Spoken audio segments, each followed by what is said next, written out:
Troch een grutte, voele brand is de Sint-Clemenskerk in Nes op het Ameland volslijn uitbaand. Alleen nog de morgen staan nog oranje.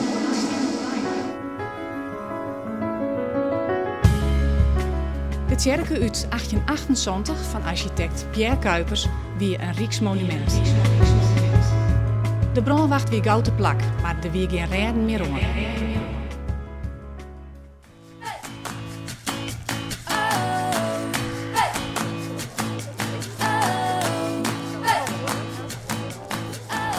Wat was er hier met de kerk gebeurd? Die werd afgebrand. En hoe vonden jullie dat? Niet fijn. Heel erg schokkend. Ja. En nu, wat is er nu gebeurd? Nou, er wordt gebouwd. Daar zijn we heel erg blij mee. Wij mooi de kerkentour op het kerkje zetten. En daarmee wij uiteindelijk allemaal toch zien kerken weer om. Is deze klus nou ook oors omdat het op een eiland is? Nou, het is altijd een beetje dynamischer als je op een eiland zit dan op een festival natuurlijk. Het krijgt even iets meer voorbereiding nodig dan normaal. Je zit allemaal het plan van de boot en helemaal als je dan is het een heel lang weekend is het altijd druk. En de boot die moet altijd even gepland worden. We hebben een hele grote kraan staan op het eiland die zo zwier is dat hij eigenlijk net in één deel op een boot opgezet worden kan. Dus de ballast wordt eruit draait, die wordt op een aparte dieplader zetten en die wordt separaat oorzetten. Ja, en de kraan zelfs. Ik neem aan dat hij niet op een passagiersboot mee kan. Ja, deze is gewoon op een passagiersboot mee kan. Ja. Dus hij stiert gewoon op een passagiersboot? Hij stond gewoon op een passagiersboot, ja. Wat vakantie moet je daar wel net verhellen?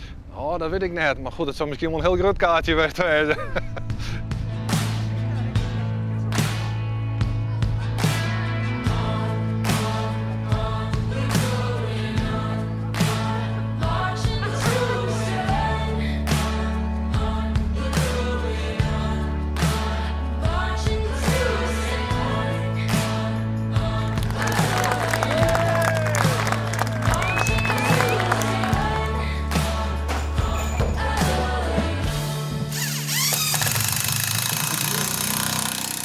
Het ging nochtelijk of net man, het ging soepel. Het kon nooit beter.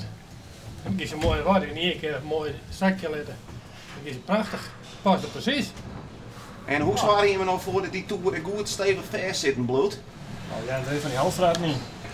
Die komen 6, 12, 14 van houtstraat en dan gaat het van boven nog weer.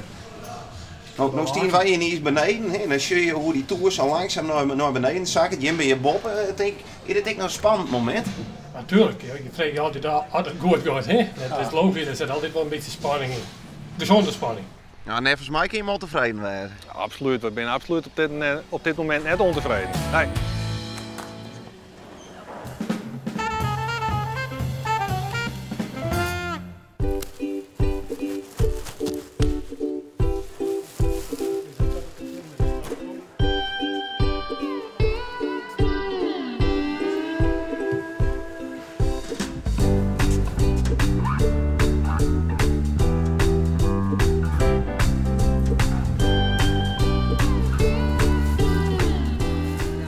Oh joh, heb je nog een nij t-shirt?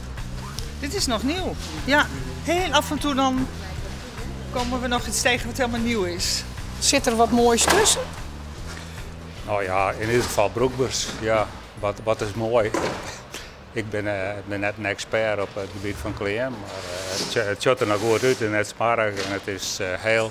Dus je moet kennen. Hè? Heb jij daar verhippe blouse?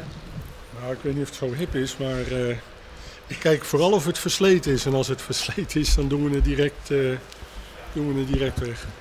En is hij goed of is hij slecht? Deze is slecht, die is echt versleten. En, soms doen mensen dingen weg omdat ze denken van ja, die mensen kunnen ook wel oude of versleten of vuile dingen hebben. Maar dat is niet de bedoeling.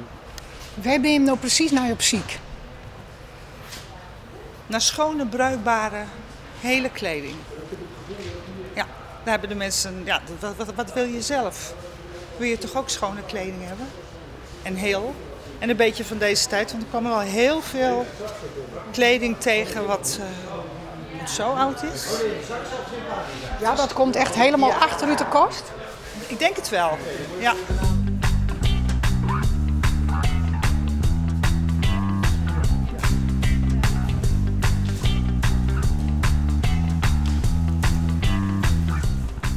Dit is al even vroolijk.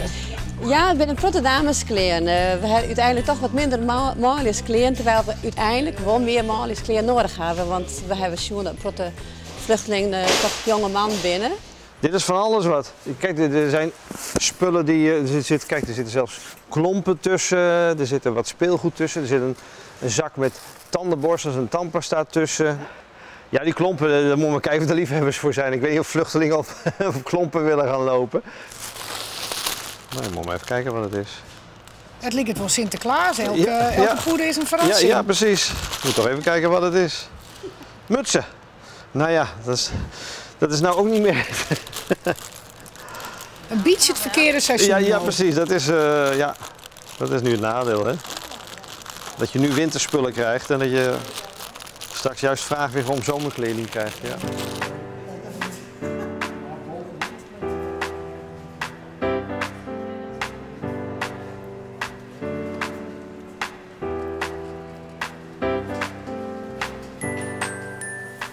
En waar gaan deze dozen nou heen?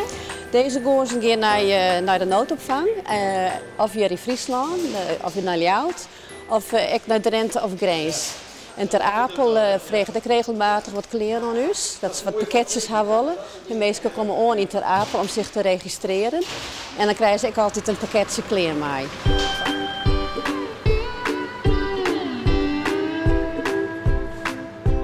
En nou is er dus Aasten misschien wel één vluchteling en die rent op Frieske klompen. Ja, wie weet. Ja.